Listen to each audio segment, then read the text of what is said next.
Welcome back. It was the longest Tuesday in history, election night in America, 4 days long. Now, the US election created more division than the time I wore this jacket. It worked, it didn't work, not in this climate, who's his audience? But while everyone was super paranoid about how the election would go, I kind of saw it coming, yeah. See, I knew there wouldn't be a sweep for the Democrats. I figured there'd be a razor-thin lead, but in the end, maybe the lesser of the two evils would pull through. You chose hope and unity, decency, science, and yes, truth.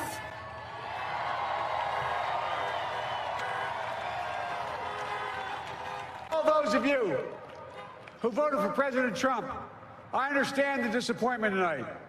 I've lost a couple times myself, but now, let's give each other a chance.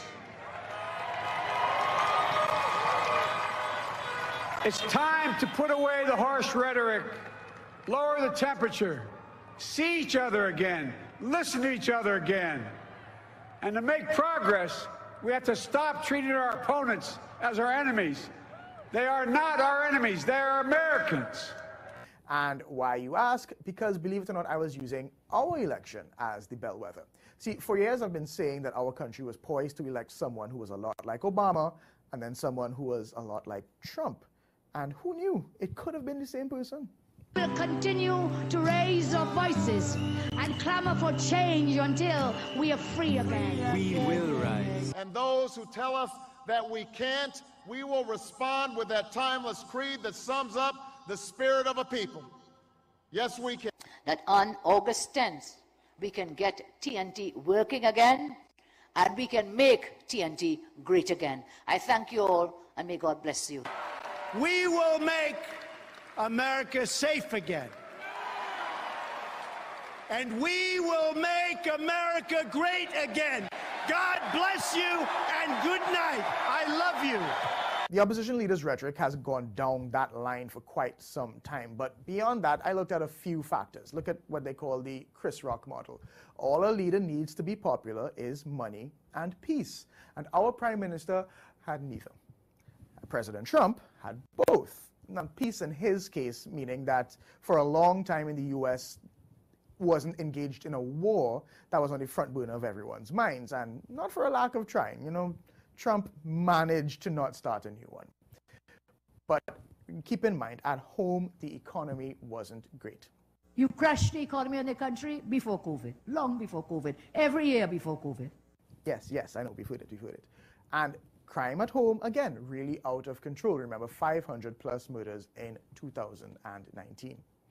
Those factors combined, it was easy to think that, well, Trump could cruise to re-election and the UNC would regain government. Keeping in mind, in the eyes of their supporters, there was either an inability or unwillingness to factor in past transgressions, real, imagined, exaggerated, whatever, into the decision. But their opponents, in this case Keith Rowley and Joe Biden, used to capitalize on that. Enter COVID-19. When the pandemic hit, what you saw was two different leadership styles. One that took, or wanted to take in Biden's case, difficult and wildly unpopular decisions. We are today closing all restaurants until April 30th.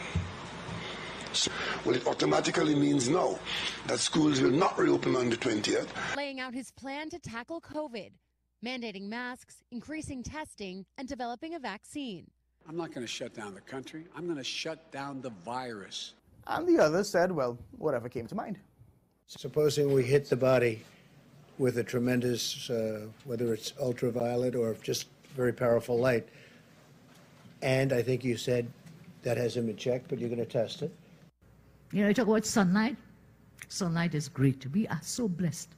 The climate we have is one of the best in the world. And I repeat again, sunlight will kill COVID-19.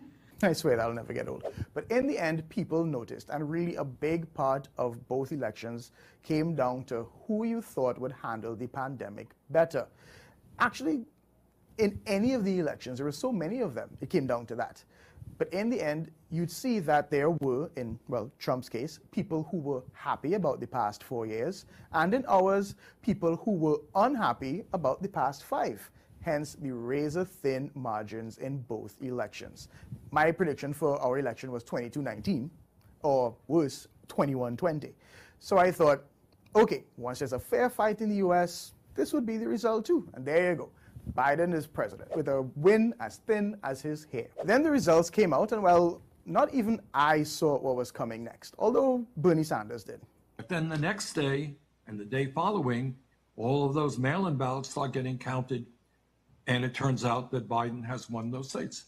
At which point Trump says, see, I told you the whole thing was fraudulent. I told you those mail-in ballots were crooked. And then all of you at home realized that this was kind of deja vu. Tonight, I am not giving any concessionary speech. I am not conceding. President Trump tonight still has not conceded the election and is vowing to fight the results in courtrooms in 4 states. So that's the 5 seats that we are seeking recounts in at this moment. We can't see the signatures. We can't check the signatures. There's no transparency. So the irregularities are one. No verification of initials on back of ballots. We are not being allowed to verify. In the end, it wasn't a blue wave. It was more like a fast and furious victory. Dude, I almost had you. It don't matter if you win by an inch or a mile. Winning's winning. And kind of like us, they're probably going to go to the courts and demand recounts and all of that. We know how this goes. Biden has a lot of work to do, and of course, so does our Prime Minister. There is still the belief that Biden may be a one-term president because of his age, and Rowley says he's not seeking re-election, also probably because of his age. So maybe there might be a lot of really strong decisions taken, but they're needed. And, well, lucky for us, the US elections are in 2024, so this time we get to use them as our crystal ball into the future. Or we could all be dead, who knows? We'll be back.